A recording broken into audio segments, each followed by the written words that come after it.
hasil pertemuan Anies Baswedan dengan Ketua Majelis Tinggi Partai Demokrat Susilo Bambang Yudhoyono di Pacitan, Jawa Timur? Lalu apa saja kriteria bakal cawapres pada bakal capres lainnya? Kita akan berbincang dengan Wakil Ketua Umum Partai Persatuan Pembangunan atau P3 Rusli Effendi, Kepala Badan Komunikasi Strategis Partai Demokrat Herzaki Mahendra Putra, serta Direktur Eksekutif Poltreking Indonesia Hanta Yuda. Selamat sore, selamat petang, Bapak-Bapak. Selamat sore, Cindy, Sore, Pak Assalamualaikum. Rusli. Waalaikumsalam warahmatullahi wabarakatuh. Sekarang saya ke Assalamualaikum. Pak Rusli terlebih dahulu sambil menunggu Mas Herzaki bergabung. Pak Rusli, tadi ada celetukan dari Sandiaga Uno soal ada slogan-slogan gaspol, geber, tapi kemudian yang kelima apa itu disambut oleh kader P3, Ganjar Sandi. Maksudnya apa, Pak Rusli? Akan menyandingkan Sandiaga dengan Ganjar Pranowo? Ya, saya hadir ya. Alhamdulillah saya hadir tadi malam pada acara GPK ya, Rapimnas kedua GPK. Saya mendampingi Pak Haji Mardono sebagai wakil ketua umum. Saya hadir dan memang saya membaca bahwa Pak Sandi lagi happy-nya ya di P3. Dan GPK merupakan sayap organisasi P3 ya, memang memutuskan bahwa hasil rekomendasinya mendukung Pak Sandiaga sebagai calon kepala jika, jadi ada jika ya, jika Pak Sandi bergabung di P3. Jadi ini merupakan rekomendasi resmi oleh GPK gitu ya.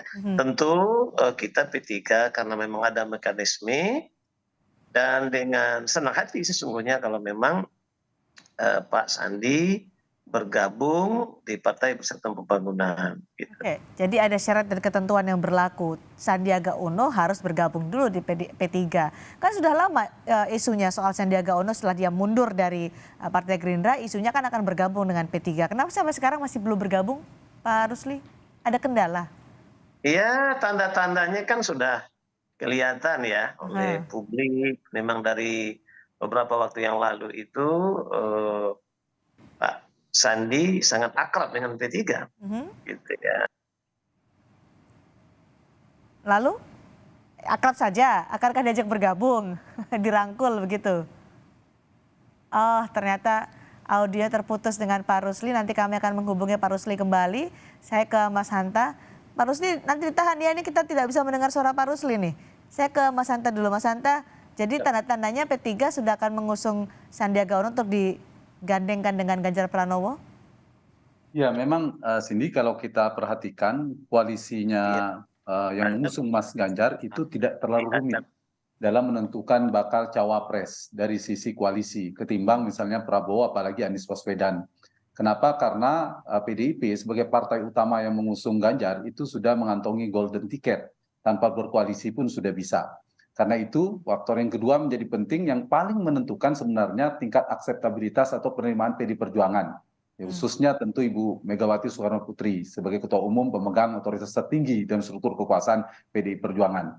Nah, yang ketiga, kalaulah ada aspirasi atau komunikasi partai yang menjadi kebutuhan PDI Perjuangan juga untuk mengusung Ganjar, mencari partai yang mereka nasionalis yang dicari adalah berbasis religius, NU misalnya, Islamis rasionalis, dan hal ini P3, untuk mengkombinasikan ini, maka faktor partai mitra koalisi dalam hal ini P3 menjadi salah satu rute menurut saya atau pintu masuk untuk menjadi cawapresnya Ganjar Pranowo. Nah, saya melihat Sandiaga Uno sedang menggunakan rute ini dan saya kira ini tidak keliru. Ini rute yang paling tepat ya untuk menjadi cawapresnya Ganjar, meskipun tentu variabel lainnya banyak. Dan lagi-lagi saya ingin mengatakan faktor yang paling menentukan nanti adalah tetap di PDI Perjuangan dan Ibu Mega. Gitu. Apakah rutin akan dipilih oleh PDI Perjuangan nantinya? Pak Rusli tadi terpotong dari pernyataan Pak Rusli, Sandiaga Uno apakah akan bergabung dengan P3, kapan? Karena selama ini kan sudah kita dengar isunya setelah Sandiaga mundur dari Gerindra, tapi kenapa sampai sekarang masih belum gabung juga dengan P3?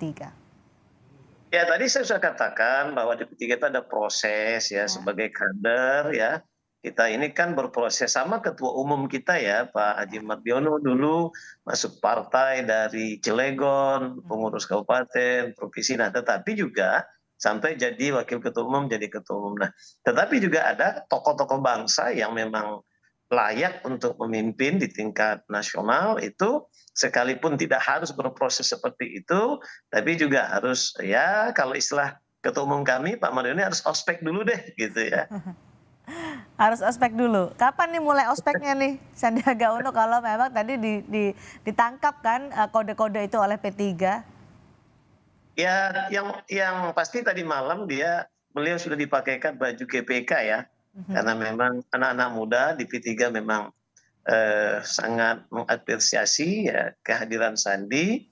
Lagi pula yang pasti kita memang sudah memutuskan mendukung Pak Ganjar, ya karena itu kita memberikan syarat-syarat ya kalau memang dari P3. Nah tentu P3 ngambil peluang nih. Kita adalah orang yang pertama mendukung partai politik Ganjar dan kemudian Pak Ganjar juga 17 provinsi di Indonesia itu sudah mendeklarasikan mendukung Pak Ganjar. Nah karena itu memang kehadiran Pak Sandi sesungguhnya memang sangat ideal ya, tetapi Oh, memang di sangat partai ideal. politik. Sangat ideal menurut P3. Apakah percaya diri untuk mengajukan ke PDI Perjuangan? Karena kan sebelumnya PDI Perjuangan Bu Mega bilang sudah ada 10 nama di kantongnya menjadi cawapres Ganjar Pranowo. Apakah Sandiaga ini PD diajukan menjadi orang ke-11 dan akan dipilih oleh Megawati Soekarno Putri, Pak Rusli?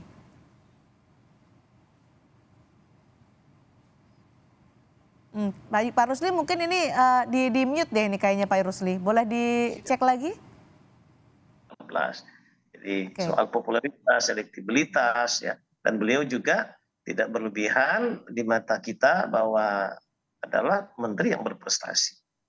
Oke, menteri yang berprestasi. Tapi itu ya percaya diri karena menteri yang berprestasi ada kapabilitas. Mas Hanta, Sandiaga Uno jika dipasangkan dengan Ganjar Pranowo, apakah akan memberikan efek elektoral yang besar untuk Ganjar Pranowo hingga bisa memenangkan pemilu, atau sebenarnya ada tokoh lain yang lebih berpotensi untuk bisa berpasangan dengan Ganjar Pranowo? Ya, memang kalau kita lihat dari potensi kemungkinan terbesarnya dari 3 capres ini kan tadi saya katakan Mas Ganjar itu relatif tidak terlalu rumit. Kemudian kedua Pak Prabowo dan juga agak sedikit tingkat kerumitannya tidak terlalu tinggi karena 2 partai sudah cukup misalnya dengan PKB.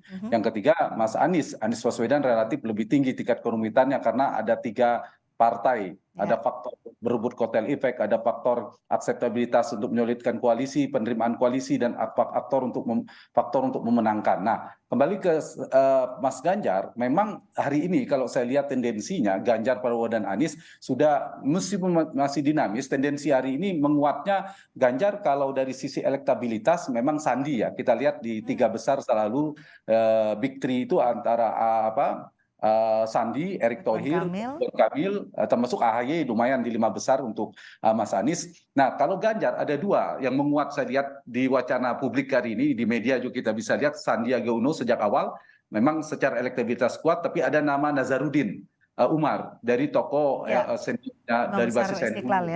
Ya. Kemudian Pak Prabowo itu juga sama, ada Caimin, kalau kita sekaliannya Muhaimin Iskandar yang juga dari sisi melengkapi boarding pass, tapi ada faktor elektabilitas yang menguat juga Erick Thohir saya lihat. Jadi tiketnya begitu, seperti Pak Mardiono, Ketua Umum P3, bisa jadi tiketnya akan dikasih ke Sandiaga Uno. Kemudian Prabowo misalnya Pak Erik mendapatkan tiket dari Muhaimin merekomendasinya. Tinggal Pak Anies nanti yang menguat, enggak ada 2 ya sini antara AHY dan Kofifa. AHY dari Demokrat, Kofifa dari Partai Nasdem. Nah, kalau dari sisi elektabilitas ingin jawab Tana, ini cawapres yang kuat-kuat itu adalah Sandiaga Uno untuk Ganjar hari ini, kemudian Erik misalnya ke Prabowo, kemudian AHY atau Kofifa ke Anies Baswedan. Ini bisa saling kombinasi yang saling melengkapi. Kalau kita bicara Sandi melengkapi basis dari di mana Ganjar lemah. Sama halnya Erik melengkapi Prabowo di mana Prabowo lemah karena dia butuh basis Jokowi kalau Prabowo. Kalau Ganjar basis Jokowinya sudah lumayan, dia butuh basis sebaliknya dilengkapi oleh Sandi. Jadi faktor-faktor ini saya kira akan saling melengkapi. Dan kalau bicara ideal sesuai tema Kompas hari ini, ya si cawapres dia harus dia bisa menjadi faktor yang menyulitkan. Tingkat akseptabilitasnya harus tinggi dalam fase kandidasi. Yang kedua, di fase eleksi atau election, dia kontributif secara elektoral, melengkapi seperti saya katakan tadi. Yang ketiga kalau bisa governability, nanti kalau menang terpilih dan koalisi pilpres dia saling melengkapi. Nah, kalau kita perhatikan Sandi lebih mudah untuk misalnya bawa P3 tinggal PD Perjuangan saja. Ibu Mega saja bagaimana penerimaannya. Kalau itu oke, sama dengan tadi apakah Erick Thohir dapat tiket dari Caimin itu juga lebih mudah. Sama dengan Pak AHY apakah mungkin dapat restu dari Pak Surya Paloh akhirnya mendapatkan. Nah, kalau itu yang terjadi, cawapres yang kuat secara elektoral itu akan keluar. Ganjar Sandi, Prabowo Erik, Oke. Anies Ahy. Paling tidak per hari ini ya, kita lihat perkembangan-perkembangan yang lainnya, muncul nama-nama lainnya. Tapi di luar nama elektabilitas yang potensial kuat tadi, Cindy, ada nama yang menjadi alternatif menurut saya. Tadi Pak Nazarudin, tentu PD Perjuangan ada faktor-faktor pertimbangan lainnya. Caimin masih mengeluarkan namanya sendiri untuk melengkapi Prabowo. Oke. Bukovifa masih keluar dari nama dari Nasdem dan lain sebagainya. Jadi itu ya kombinasi yang saling melengkapi. Dia menyolidkan di fase kandidasi, dia bisa membantu memenangkan si capres di sebagai winning the election, dan satu lagi melengkapi kombinasi komplementatif, melengkapi. Oke. Misalnya nasionalis religius, paling Nah. tidak basis dia ke partai Islam, Baik. NU dan sebagainya gitu. Jawa Oke. luar Jawa, politisi teknokrat dan sebagainya. Gitu. Pak Rusli, jadi menurut Anda Sandiaga adalah cawapres yang ideal untuk Ganjar Pranowo, tidak masalah meskipun Sandi juga dalam tanda kutip anak baru di P3. Iya, ada kaderisasi itu berproses, tapi karena sebagai tokoh ya nasional yang tidak perlu kita ragukan bahwa beliau adalah anak bangsa yang memang sudah berproses juga. Ini kan soal kepemimpinan ya. Bagaimana kita Indonesia ke depan melahirkan pemimpin, presiden, wakil presiden ideal untuk membangun perubahan bangsa. Saya bicara di mana-mana bagaimana demokrasi hari ini dibangun dengan penuh kebahagiaan. Jadi Pilpres 2024 itu tema yang pas menurut saya adalah bahagia gitu ya. Oleh karena itu kita ingin mencari calon presiden wakil presiden yang ideal dari semua hal gitu ya. Oke. Jadi Pak Ganjar dari PDIP yang nasionalis, sementara insya Allah P3 ya kalau memang kita dapat kepercayaan karena kita kan sedang kerjasama ya. Iya. Kader P3 atau yang memang sudah menjadi kader P3 untuk menjadi calon wakil presiden. Nah ini Oke. kan merajut kebangsaan ini perlu memang dua warna yang tidak bisa kita abaikan. Syaratnya ketika nanti diajukan sebagai bacawa pres adalah kader P3. Masa ospeknya butuh berapa lama Sandiaga Uno untuk bisa menjadi kader P3, Pak Rusli? Ya mudah-mudahan ya tidak terlalu lama pada waktu yang tepat. Nah tentu juga kita kan kalaupun Pak Sandi sudah menjadi kader P3 tentu harus kita diskusikan dengan Bu Mega sebagai teman PDIP karena kerjasama ini tentu harus kita sepakat dan sepaham ya. Jadi kita sepaham ini sangat penting gitu ya. Nah mudah-mudahan tidak terlalu lama kalau memang. Nah kalau kemarin. Berarti jadi fix ya Pak Rusli Sandiaga Ya. Uno untuk jadi bacawa pres Ganjar Pranowo yang diajukan oleh P3. Hanya tunggu formalitas saja, hanya nunggu administrasinya saja. Ya, tapi kan memang juga harus kita bicarakan dengan dengan PDIP. Oke. Dan memang kan ada proses di internal kita juga dan tentu aja kerjasama antar kedua partai politik gitu Oke. ya. Baik. P3 sudah pede lah, sudah tinggal tunggu masa ospeknya saja nih, Mas Hanta untuk Karena Sandiaga begini Uno. ya, Mbak, maaf Ya, karena silakan. kalau kemarin kita tidak etis kan menyebut kader partai, tapi kan Pak Sandinya sudah tidak lagi ada di Gerindra. Oke. Jadi mudah-mudahan beliau ya kita siapkan karpet hijau, tapi harus ada proses yang harus dilalui. Tetap ada proses, formalitas itu harus dilalui. Tapi Mas Hanta, pertemuan di hari ini di Solo juga harus dicermati kan antara PD Perjuangan dengan Golkar yang terjadi di Solo. Apakah itu juga akan mempengaruhi koalisi sehingga akhirnya juga mempengaruhi P3 yang sudah punya rencana ingin menyodorkan Sandiaga Uno sebagai bacawa pres Ganjar Pranowo? Yang jelas peta koalisi sini menurut saya masih cukup dinamis ya. Serba kemungkinan masih sangat terbuka. Oke. Tapi per hari ini kalau kita perhatikan soal Sandiaga Uno melalui P3, dari Mas Ganjar saya lihat juga gesturnya oke. P3 apalagi tadi ya. Tinggal Ibu Mega sebenarnya. Siapa cawapresnya Ganjar, Mas Ganjar ini, apakah diterima oleh Ibu Mega, Sandi ini diterima atau tidak oleh Ibu Mega. Itu faktor yang paling determinan, paling menentukan. Dan bisa jadi ini menguat ini. Kalau satu misalnya Ganjar cawapresnya adalah Sandi, maka Anies maupun Prabowo akan mencari cawapres yang elektabilitas kuat juga, Cindy. Karena Sandi kan kuat, kombinasi kuat, akan ada cawapres yang tertukar ini. Baik. Kita tahu kan Prabowo berpasangan dengan Sandi, yang dulu kuat dibilang kan Ganjar Erik. Nah ini bisa tertukar, bisa kejadian Prabowo Erik, kemudian Ganjar dengan Sandi. Mas Hanta, yang terjadi saat ini juga menarik adalah ketika Anies Baswedan bertemu dengan Susilo Bambang Yudhoyono, dalam pertemuan itu ada AHY. Menurut Anda mungkinkah terwujud Anies AHY? Dan apakah duet Anies AHY ini mampu bersaing nanti di Pilpres 2024? Saya kira yang paling realistis bagi Anies memang AHY. Secara boarding pass dari semua nama yang disebutkan, AHY yang punya Partai Demokrat. Yang kedua, kalau kita buka secara objektif data elektoralnya, dan AHY juga paling tinggi elektabilitasnya dibandingkan nama-nama lain seperti Ahmad Heriawan, Kofifa dan sebagainya. Meskipun dari sisi Nasdem mungkin menginginkan Bu Kofifa, mungkin ada bacaannya mungkin potensi karena basis dari Jawa Timur, dari NU. Tapi realitas per hari ini AHY yang paling siap bertarung dengan punya boarding pass, punya elektabilitas, dan saya kira juga secara figur juga dia bisa potensial lah. Makanya saya lihat kalau kemudian Anies dengan AHY punya faktor elektabilitas, Ganjar mengeluarkan Sandi, Prabowo dan Erik, ini pertarungan basis determinan yang paling kuat berputar di pusaran elektabilitas. Apalagi ada pasangan biasanya nasionalis religius, Jawa luar Jawa, politisi dan teknokrat, itu masuk semua kalau saya lihat, terutama di basis Pak Ganjar dan Pak Prabowo kan mengikuti berebut di basis Jokowi. Nah, jangan lupa selain Mas Anies tadi, Sandi dan Erik ini dua nama yang pertama disebutkan Pak Jokowi ketika ditanya oleh media. Erik, kedua Sandi. Bisa jadi. Jangan lupa ada namanya Pak Jokowi yang akan menawarkan ke Ibu Mega, akan menawarkan ke Pak Prabowo. Pak, kita bicara lagi soal Anies AHY. Anda melihat gesturnya gimana nih Mas Hanta? Anies AHY dalam pertemuan ini, karena SBY sudah jelas ada AHY di situ, beda dengan ketika dengan pertemuan dengan Prabowo Subianto, tidak ada AHY dalam pertemuan empat mata antara Prabowo dan juga SBY. Tapi kali ini AHY, mungkin karena ini memang satu koalisi ya, jadi AHY dihadirkan, ini sudah terang-terangan disodorkan. Dari gestur Anies dan AHY yang Anda lihat dari tayangan kami ini, apa maknanya? Ya, ini sudah menunjukkan kedekatan ya, tapi bisa jadi AHY memang sebagai ketua umum ya ini. Tapi tidak bisa dipungkiri AHY adalah satu di antara tiga di internal koalisi yang paling potensial. Seperti saya katakan tadi, dia punya boarding pass, dia punya potensi elektabilitas, tetapi juga kalau bisa misalnya ini padanannya tinggal dua aja mengerucutnya Cindy dengan Nasdem itu, yaitu Kofifa dan AHY. Kofifa belum tentu mau misalnya, apakah bersedia satu. Yang kedua, apakah tepat karena ingin mengambil basis mungkin Pak Jokowi di Jawa Timur. Ini kan pilihan bagi Mas Anies, apakah memaksimalkan basis yang sudah ada karena dianggap AHY punya basis yang relatif sama dengan Anies. Saya kira punya waktu untuk dikapitalisasi.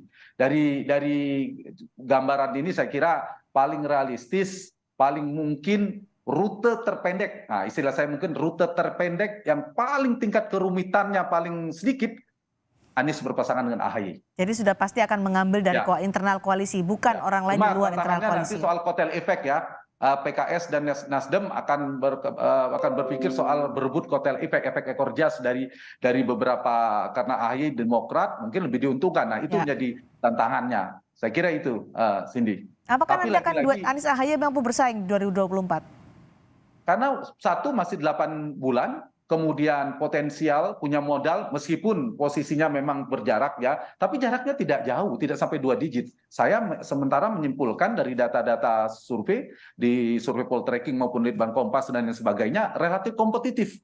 Kompetitif artinya Sandi dan tadi katanya dengan Ganjar, sekarang Anies dengan AHY, itu masih terkejar, sangat mungkin. Selisihnya tidak belasan persen, apalagi sampai 20% selisih 1 digit, tergantung strateginya, isu yang bergulir, bagaimana mereka menawarkan sesuatu kepada publik, saya kira sangat mungkin akan dinamis peta elektabilitas. Asalkan memilih cawapres tadi yang tepat, kontributif secara elektoral, dia bisa membantu si capres, kemudian strateginya tepat, memungkinkan akan ada dinamika kompetisi yang sangat ini ya, dalam istilah saya cukup tajam dan kompetitif dengan nama-nama yang saya sebutkan tadi.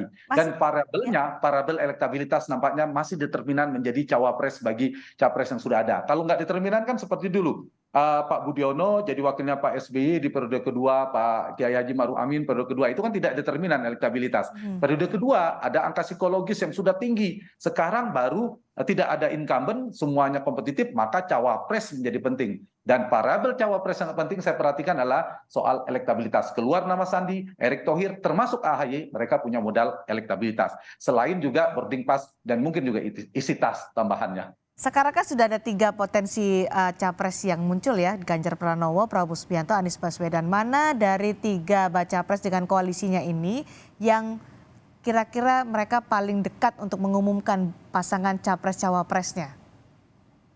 Kalau dari sisi kesiapan modalnya, itu paling bisa adalah Ganjar.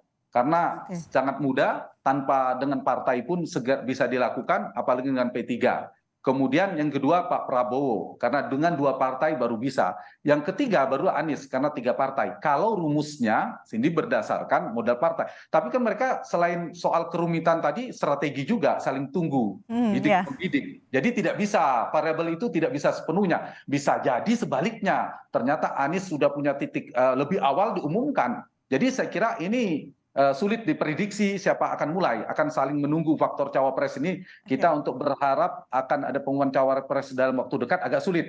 Tapi tidak menutup kemungkinan kemudian misalnya Anies ya, karena sulit menentukan cawapres, ketemulah pada satu titik mereka mengumumkan lebih awal. Atau bahkan Prabowo, bukan Ganjar yang harusnya lebih siap. Jadi mungkin saja saya kira begitu. Apa juga masih menunggu koalisi lebih besar lagi? Kita tahu Golkar masih terus bergerilya juga untuk mendekati beberapa koalisi. Apakah masih menunggu ini? Termasuk melihat pergerakan Golkar dan PAN. Karena itu kan penting ya untuk melengkapi. Jadi ada faktor kerumitan soal akseptabilitas di internal sendiri, nama siapa, berebut kotel efek overjas, itu faktor sendiri, alami, natural memang ada. Yang kedua memang bagian di strategi, membidik lawan. Kalau si A keluarnya ini, kita berani juga dong keluar Pak Nazarudin aja. Tapi kalau keluarnya Erick Thohir, kita harus Sandiaga Uno, misal itu sebagai contoh saja. Jadi faktor elektabilitas itu faktor siapa yang dikeluarkan penting kan. Kalau seberang atau lawan mengeluarkan siapa cawapres jadi penting. Jadi bagian dari strategi. Yang ketiga juga melihat dari publik ya, strategi dari sisi timing, dari sisi persepsi publik itu juga penting, membuat efek kejut supaya ada ledakan politik yang diharapkan menjadi momentum untuk dinaikkan. Jadi saya kira semua koalisi akan berhitung. Tapi kalau saya ditanya sekarang Pak, mana yang paling menentukan? Kalau sekarang memang lagi rumit, bukan bagian dari strategi. Memang lagi rumit karena memang belum bisa diumumkan. Masih sangat rumit ya, 8 bulan lagi ini kan 8 bulan juga bukan waktu yang panjang untuk bisa menentukan siapa capres dan cawapresnya. Kerumitan itu akan selesai dengan sendirinya, atau istilahnya kan sekarang terkunci. Posisi cawapresnya dikunci. Misal Prabowo dikunci oleh siapa? Oleh Caimin. Kemudian Pak PDIP oleh Ganjar, PDIP penentunya, baru P3. Kalau Anies antara Pak SBY dan Pak Surya Paloh. Ada 3 kemungkinan. Satu, kuncinya itu terpaksa terbuka secara alami. Kapan? Waktu yang memaksa. Waktu pendaftaran di pertengahan Oktober ya terbuka. Mereka terpaksa entah siapa tetap jadi. Yang kedua, kunci itu bisa dibuka. Nah, biasa dibuka itu kan biasanya butuh apa ya? Energi politik dan biaya politik. Karena kunci-kunci kalau Prabowo dipegang oleh Muhaimin Iskandar misalnya. Beda ya kalau Pak dari sisi Ganjar mungkin yang sangat membutuhkan Ibu Mega. Nah ini saya kira faktor-faktor ini yang sangat menentukan soal cawapres ini. Dan variabel cawapres ini sendiri menurut saya penting. Wajar Pak Rusli dan PD Perjuangan sangat hati-hati. Karena kalau keliru menentukan cawapres bisa blunder bagian dari awal dari kekalahan. Tapi kalau tepat menentukan nama cawapres, menyolidkan koalisi, kontributif secara elektoral, komplementatif secara nanti governability, maka dia bisa menjadi bagian dari awal potensi memenangkan. Tidak hanya sekedar menang kalah, tapi juga punya beban untuk bisa menjadi pemimpin Indonesia 5 tahun ke depan. Jadi bagaimana dari P3 terakhir untuk Pak Rusli mematangkan ini? 8 bulan bukan waktu yang lama untuk bisa mematangkan capres-cawapres. Kapan akan memajukan ke PD Perjuangan? Ya, kita melalui Rapimnas di Jogja sudah memberikan kepercayaan penuh kepada Bapak Ketua Umum Pak Haji Mardiono untuk menentukan calon wakil presiden. Tentunya karena kita sudah memutuskan bekerja sama dengan PDIP, maka ya berundinglah ini antara Pak Mardiono dengan Bu Mega dan Oke. tentu dengan pengambil keputusan yang lain. Karena itu kita percayakan sepenuhnya waktu yang tepat. Ya biasanya Bu Mega, Pak Mardiono ya lebih pas Baik. menentukan. Soal kembali ke Sandiaga Uno ya Ya. tanda-tandanya mungkin bisa dibaca ya Oke. kalau menjadi kader Baik. P3 tentu ini menambah energi baju dan kekuatan baru bagi kita P3 Baik. dan semoga ya pasangan ideal ini sesuai judul insya Allah terwujud untuk Indonesia yang maju Baik. sejahtera yang Baik, waktu Ada yang tepat kompetitor lain ini yang juga Pak misteri Rusdi. nih. Ada ya kompetitor lain juga selain Sandiaga Uno, ada punya kompetitor lain juga selain Nazarudin tadi, ada nama Hah? lain seperti Pak Mahfud, itu Ah, juga oke. ya potensial, Pak Budi ya Ya, ya. Gunawan, dan ada nama-nama lain saya kira akan dipertimbangkan oleh PD Perjuangan. Ya Oke. tapi udah bener lah, rute P3 dipilih oleh Mas Sandi itu udah tepat. ya makanya kita serahkan Baik. sepenuhnya ke Pak Mardiono dengan Bu Ya, Mega ya. ini karena namanya juga cukup banyak ya harapan kita tentu Ada kader P3. 10 tambah satu lagi Sandiaga Iya, Uno. Pak Erick Thohir juga Baik. masih masuk Terima kasih P3-nya. Mas Santa, terima kasih Pak Sama-sama, Rusli. Pak. Baik, Kuncinya makasih. adalah menunggu waktu yang tepat sementara yang lain saling intip waktunya sampai kapan kita juga nggak tahu, masih tergantung pada koalisi. Terima kasih Pak Rusli, terima kasih Mas Hanta.